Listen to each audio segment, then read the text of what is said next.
What we're going to do now is work on the warning sign exercise.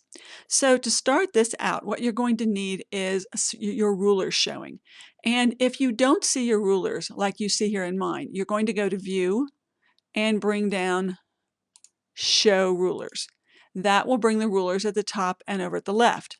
Now the next thing you want to do is you want to make sure that the 0 is aligned at this particular corner right here. So you grab the corner of your rulers and just bring it in and lay it right here on the corner of your page. Now, next thing we're going to do is we're going to be creating a rectangle, and we're going to create a 5 by 5 inch rectangle. So one way to do it would be to go right up here to the corner and drag until you see 5 at the top and 5 at the bottom, and now you have a 5 by 5 inch rectangle. Another way might be to take your rectangle, click on that, go out into your workspace and click once, and you get the dialog box that allows you to put in the specific size you want for your rectangle, and now you have your perfect rectangle.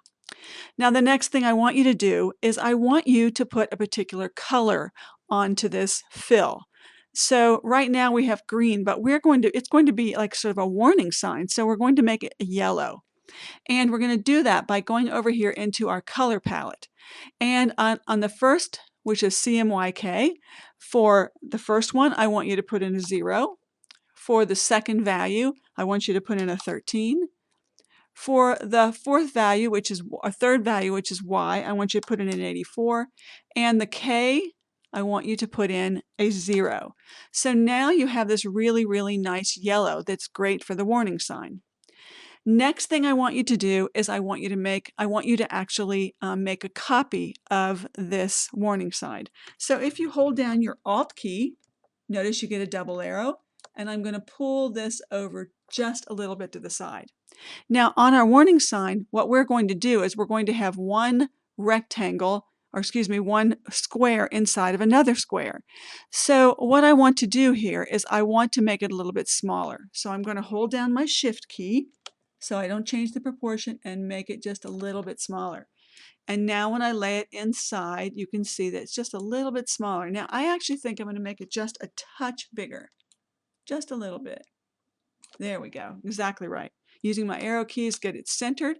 Now if I deselect it, I'm not going to be able to see it because it's just one yellow square on top of another yellow square.